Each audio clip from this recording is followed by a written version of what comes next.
आज की कहानी एक ऐसे कातिल के बारे में है जिसने अपने वीडियो गेम की काल्पनिक घटनाओं को सच करने के लिए 38,000 फीट की ऊंचाई पर अपने वारदात को अंजाम देता है। नमस्कार दोस्तों, स्वागत है द क्राइम बुक चैनल पे।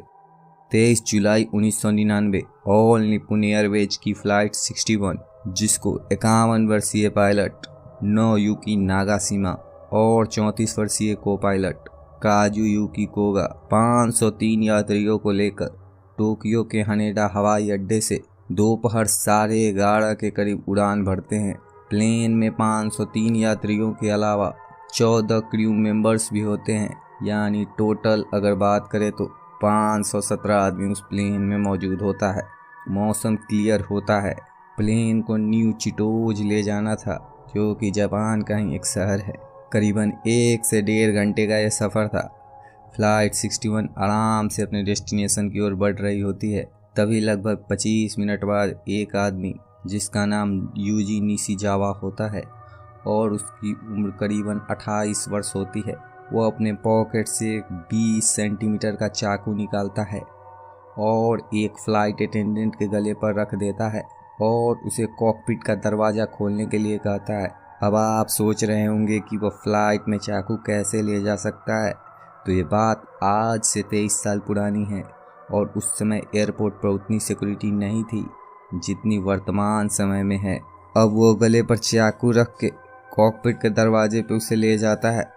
आपको बता दें कि प्लेन के कॉकपिट का दरवाज़ा या तो पायलट अंदर से खोल सकते हैं, नहीं तो कोई फ्लाइट अटेंडेंट जिसे उसका लॉक पता हो वही खोल सकता है। वह डर जाती है और कॉकपिट का दरवाज़ा खोल देती है।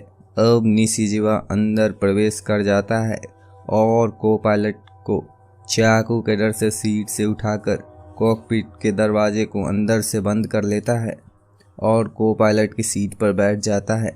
नोयुकी नागाशिमा, जो कि प्लेन उड़ा रहे होते हैं, वो जल्दी से एटीसी को अलर्ट कर देते हैं कि उनका फ्लाइट हाईजैक हो चुका है। अब निशिजावा चाकू की नोक पर पायलट से कहता है, ये प्लेन मेरे कंट्रोल में है और मैं जहां कहता हूं इसे वहां ले चलो। यह फ्लाइट अब न्यू चिटोज की जगह यूएस मिलिट्री बेस पर लैंड करेगी। आपको बता दें कि जापान का सारा सुरक्षा का जिम्मा यूएस ने उठाया हुआ है। पायलट सोचता है कि यह कोई सुसाइडल मिशन हो सकता है, इसलिए वो एरोप्लेन को दूसरी दिशा में मोड़ देता है। अब निशिजावा गुस्से में आकर चाकू को पायलट के गर्दन पर घुमा देता है। पायलट का लगभग 90% गला कट चुका होता है। प्लेन ऑटो पायलट मोड पे होती है।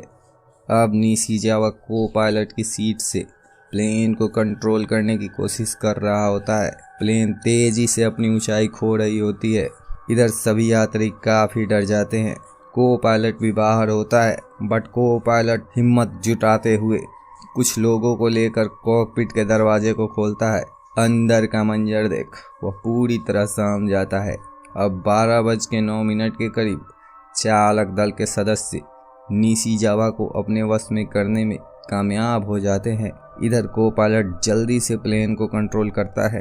प्लेन 38,000 फीट से 1800 फीट की ऊंचाई पर आ गया होता है। एटीसी को पूरी घटनाओं की जानकारी दी जाती है। इधर हनेडा एयरपोर्ट पर डॉक्टर, एम्बुलेंस और पुलिस की टीम पहले से मौजूद रहती है। करीब 12:14 पे फ्लाइट 61 को हनेडा एयरपोर्ट पर इमरजेंसी लैंडिंग कराई जाती है। पुलिस निशिजावा को तुरंत गिरफ्तार कर लेती है और डॉक्टर पायलट नागाशिमा को मृत घोषित कर देते हैं। अब निशिजावा पर हत्या का आरोप लगता है। जब उससे ये सब करने की वजह पूछी जाती है तो वो कहता है कि वह काफ़ी बार एयरपोर्ट ऑफिशियल को एयरपोर्ट की सुरक्षा खामियों के बारे में मेल कर चुका था, लेकिन उन्होंने उस पर कोई कदम नहीं उठाया। इसलिए वो उन्हें एक सबक देना चाहता था ताकि वो भविष्य में इस गलती से सीख ले। बट उसकी ये बात कुछ ठोस नहीं लग रही थी। बाद में पता चलता है कि वह बचपन से ही एक अकेला रहने वाला व्यक्ति था। उसका कोई दोस्त भी नहीं था और वो वीडियो गेम काफ़ी ज़्यादा खेलता था। जांच के दौरान ये पता चला कि वो ये सब करने से पहले SSRI दवा, जो एक एंटी डिप्रेसेंट है, उसकी एक खुराक ली थी। कहा जाता है कि निशिजावा फ्लाइट सिमुलेटर के प्रति काफी ज्यादा उत्साहित था। उसने कहा कि वो अपहरण इसलिए किया क्योंकि वो फ्लाइट को टोक्यो के रेनबो ब्रिज के नीचे से उड़ाना चाहता था, जो कि लगभग एक असंभव कार्य था। कोर्ट में काफी ज्यादा उसके सजा को लेकर बहस होती है और 23 मार्च 2005 को उसे दोषी पाया जाता है। वो मानसिक रूप से अस्वस्थ होता है, इसलिए उसे सजाए मौत न देकर उम्र कैद की सजा सुनाई जाती है। आशा करता हूँ आपको ये कहानी अच्छी लगी होगी। ऐसे ही और क्राइम की कहानी को सुनने के लिए चैनल को सब्सक्राइब कर दे और वीडियो को ज़्यादा से ज़्यादा लोगों तक शेयर करे।